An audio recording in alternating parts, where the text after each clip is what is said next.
Vamos então com o Palmeiras, primeiro ainda repercutindo, claro, o empate ontem no Allianz Parque entre Palmeiras e Flamengo e, claro, já projetando essa semana, porque aqui na ESPN, no Star Plus, na quarta-feira, jogo importantíssimo contra o Independiente Del Valle. Será que o Abel vai deixar alguns jogadores importantes descansando ou todo mundo vai para o Equador, hein, Vlad? É isso, Bruno. Essa é a grande questão que a gente vai saber nos próximos dias. Será que Abel Ferreira vai poupar jogadores para essa partida contra o Independiente Del Valle? É um jogo bastante importante pela fase de grupos da Libertadores. O Palmeiras precisa da vitória para ter uma tranquilidade maior em relação à classificação para as oitavas de final. Até fizemos um gol, inclusive, mas não posso negar que do outro lado está uma equipa super competente, com muitos recursos e que nos criou dificuldades.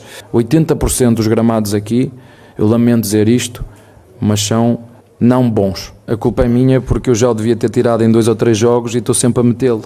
Aí a culpa é minha, a responsabilidade é toda minha. Sabemos que o Veiga a qualquer momento nos pode dar coisas e decide jogos e ele precisa descansar. Ainda hoje eu sei, há 2 dias o Veiga não ia jogar. Por exemplo, o nosso adversário tem o Rascaeta, tem o De La Cruz.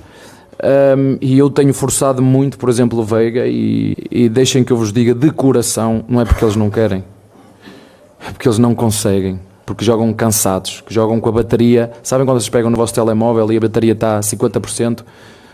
Muitas das vezes os nossos jogos aqui são feitos a 50%. É isso. Além da questão da altitude, o Palmeiras vai enfrentar um adversário mais descansado, porque o Del Valle jogou pela última vez na quinta-feira. Então o Palmeiras terá mais esse problema aí para jogar contra o adversário equatoriano. Palmeiras que embarca às 14 horas para o Equador, depois enfrenta o Del Valle. E no final de semana tem um jogo bastante importante também pelo Campeonato Brasileiro contra o São Paulo, fora de casa no Morumbis. Lembrando que nas 2 últimas partidas, o Palmeiras do Campeonato Brasileiro jogando em casa contra Internacional e Flamengo não venceu. Um empate contra o Flamengo e uma derrota contra o Colorado, Bruno. Vamos lá, então, com tudo que aconteceu no Allianz Parque. Tudo assim, não que aconteceu... Um jogo de amigos. Assim. Isso. Um jogo, tá bom. Antes, não é, Mari Pereira? Teve aí o mosaico do Davidson, a torcida do Flamengo também presente, capacidade reduzida. Depois a gente vê também o Bruno Henrique tirando foto com torcedores, com os menininhos do Palmeiras. É um ídolo também do futebol nacional. Vamos ouvir personagens. São jogos muito equilibrados, jogos entre equipas grandes e foi aquilo que eu senti hoje. Sim, queríamos muito vencer. Acho que até poderíamos ter vencido, até fizemos um gol, inclusive, mas não posso negar que do outro lado está uma equipa super competente, com muitos recursos e que nos criou dificuldades também depois das substituições, mas eu acho que a nossa equipa se portou bem. Nós vamos falar, e eu aí concordo, dos sintéticos quando todo mundo no Brasil tiver o mesmo nível de gramado que tem o Corinthians. Aí nós podemos dizer, não, é melhor realmente um gramado natural do que um gramado sintético, porque 80% dos gramados aqui, eu lamento dizer isto, mas são não bons. Na ação do Tite, veremos então as finalizações de Palmeiras e Flamengo. Então, no total foram 12 pro Palmeiras e 8 pro Flamengo, só que no alvo muito pouco, né? 1 e 3. Então, como o Tite disse, um jogo muito equilibrado. Aí talvez até equilibrado ao ponto da bola nem chegar ao gol, né? Pois é, só uma finalização no gol, né? Aquela do Flaco, que também não gerou muita preocupação, né, pro Flamengo. Vamos lá então com o Vladimir Bianchini, direto da Academia de Futebol. Essa agenda do Palmeiras que também não é simples, porque tem viagem longa, jogo importante na Libertadores, jogo contra o São Paulo e um time que dá sinais também de desgaste, Vlad.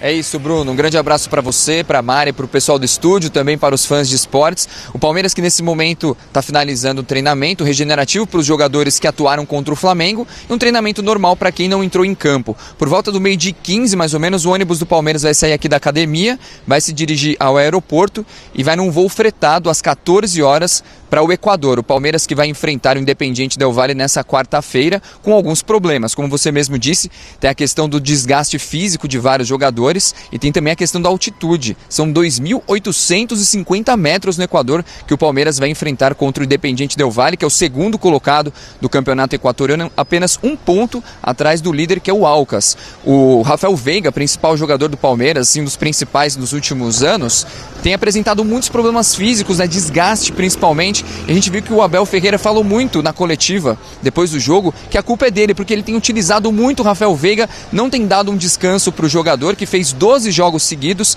e tem a questão de não ter um substituto à altura. Foi o que o Abel falou a respeito disso. Ele tem utilizado o Rômulo, do Novo Horizontino, que chegou agora recentemente, o jogador, e também estava utilizando o John, mas foi um jogador que praticamente, né, sumiu, entre aspas, né, do time do Palmeiras. Agora ele recebeu uma proposta recentemente do Red Bull Bragantino. O Palmeiras resolveu ficar com o jogador, valorizou também financeiramente o jogador e vai tentar até dar mais espaço para ele nos próximos, né, jogos. Vamos ver se essa questão do substituto do Veiga, para dar um descanso para o jogador. A gente viu também Gustavo Gomes apresentando também um certo desgaste físico. O Palmeiras, que não tem uma defesa que vem, apesar de não estar fazendo um grande campeonato brasileiro, é apenas o 11º colocado. Nos últimos 5 jogos, Bruno, foram apenas 2 gols sofridos. Então o Palmeiras tem uma semana bastante importante, porque depois desse jogo da Libertadores, no final de semana, enfrenta o São Paulo no Morumbi no Clássico. Então são 2 jogos que podem, assim, trazer uma tranquilidade maior se o Palmeiras conseguir bons resultados nessa semana.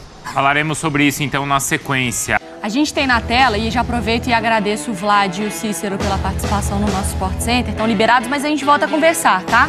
A gente tem na tela números dos últimos 13 jogos entre Palmeiras e Flamengo no Brasileiro. Curioso, né, Mari? Porque o Palmeiras com nenhuma vitória. São 7 empates e 6 vitórias do rubro-negro. O Palmeiras não vence desde 2017. Chama a atenção nenhuma vitória do Palmeiras e chama a atenção o maior número seu empate, né?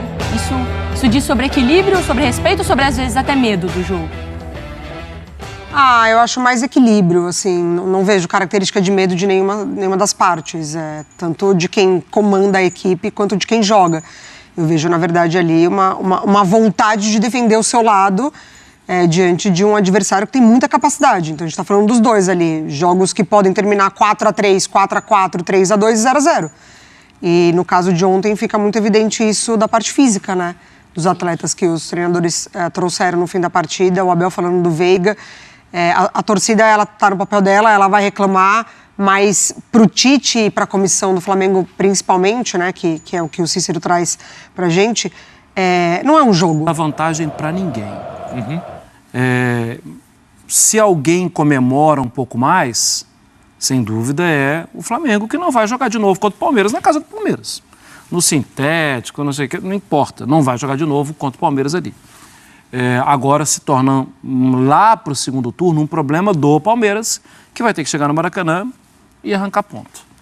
E na temporada passada não conseguiu, e mesmo assim foi campeão. Mas é uma oportunidade de dar uma declaração boa pro futebol também, sabe? Sim, jogaço, 0-0, mas olha, poderia ter sido um 4-4. Foi o que a gente falou de City e Liverpool. Como eles já fizeram naquela Supercopa, que foi 3-2. Foi trocação pura.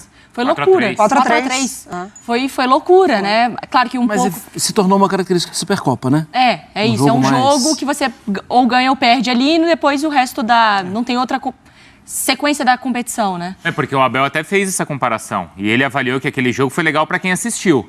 Mas não para os treinadores que montaram as equipes. Ele falou, ali eram 2 equipes desorganizadas. E o Abel entendeu que ontem eram 2 equipes organizadas. Sim. Tá, mas não é possível você ter organização com mais emoção, vamos pensar assim? Eu acho que nem é só emoção, é oportunidade. É intensidade de jogo. Porque poderia ter sido 3-0 pro Palmeiras ou 3-0 pro Flamengo, não teria emoção nesse sentido, de um jogo lá e cá.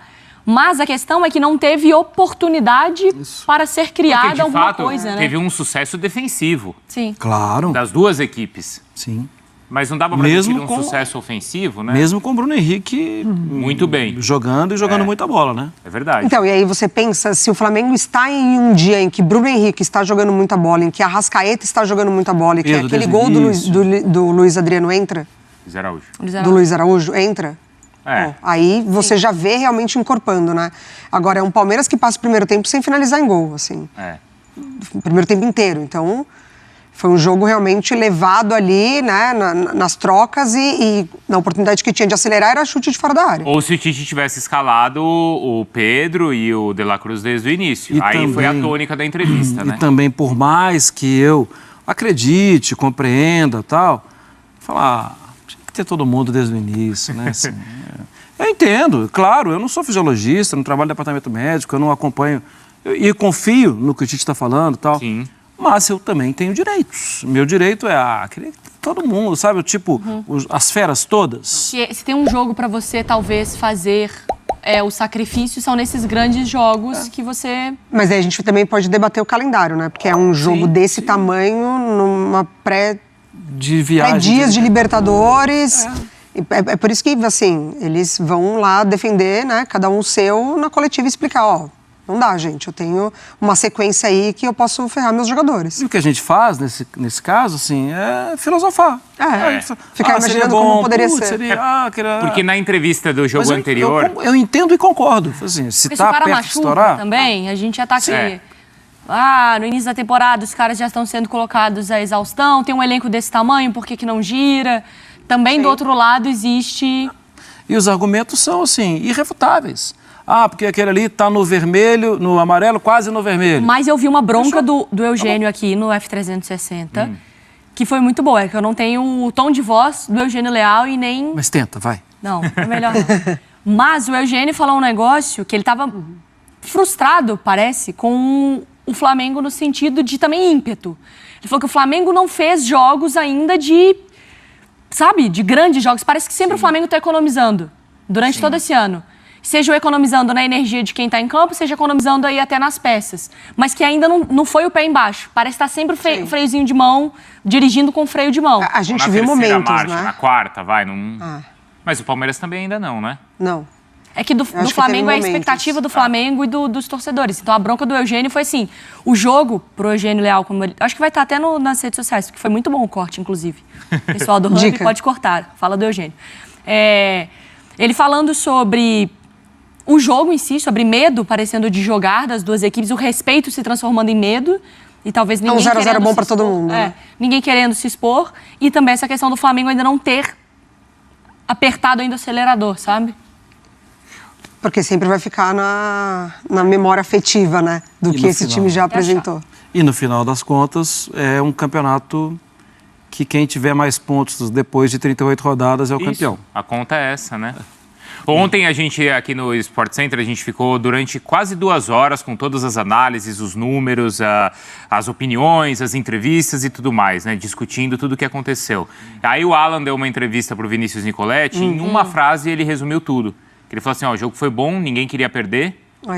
Não foi assim, o jogo foi bom porque as duas equipes queriam ganhar. Ninguém queria perder. Então esse ninguém queria perder, que foi sincero ali da parte dele, eu acho que resumiu muito bem o que E você acaba contagiando, né? Isso. Você olha pro lado, o seu colega não foi, o outro também não foi. Aí você fala, bom, então vai ser assim. E na entrevista na semana anterior, o Matheus Bach, o auxiliar do Tite, ele tinha falado algo assim, o jogo Palmeiras e Flamengo vai ser um jogo como vale os mesmos 3 pontos de sempre. E a nossa cobrança e a do torcedor é que não pode ser tratado assim tão friamente, né? Porque é um jogo que pode passar algum tipo de recado, né? Eu penso assim. A gente de fora pensa assim, eles de dentro talvez não pensem, né? Mas a cobrança em cima deles é muito pesada e eu entendo que seria entrar para um avião, para um jogo de Libertadores com uma derrota. Eu entendo que é isso. E ter que juntar os caquinhos do jogador, tal, a forma que perdeu. Eu sei o que é isso. De novo, a gente daqui, a gente também tem obrigações. A nossa obrigação é de criticar, assim, a gente quer mais. Mas... compreendo. Talvez se eu estivesse lá, eu ia fazer a mesma coisa. E a gente está avaliando as duas equipes, mas a gente está cobrando do lado do Flamengo a presença de De La Cruz e Pedro, e do lado do Palmeiras estava todo mundo, né? Então, assim, todo mundo que pode entregar, jogou. Mas aí é isso, como tá todo mundo, no caso do Veiga especificamente, como tem jogado um jogo atrás do outro, exatamente, ele tá desgastado. Aí ele também não entrega tudo que... Exatamente. E o Abel não tem ali a opção que, por exemplo, o Tite tem, que esse jogo descansa o Arrascaeta, no próximo descansa o De La Cruz. Ele vai sempre com o Veiga e ontem ele até mudou um pouco a maneira do Palmeiras defender, que era mais até o Veiga mais à frente junto com o Flaco e o Endrick voltando. Para tentar ajudar o Veiga, mas nesse sentido ele está realmente desgastado, né? Tá, exatamente. Aí é esse elenco que precisa dessa peça de reposição do Veiga, mas, por outro lado, também quem entra no Flamengo, poupando ou não o De La Cruz, não dá para depender da intensidade só do De La Cruz. Um jogador vai ser o termômetro do time inteiro, então quando ele tá, o time é intenso, quando ele não tá, o time cai. E que é exatamente isso que o Flamengo não quer quando tem um elenco tão grande, né? Não existir essa dependência de um jogador.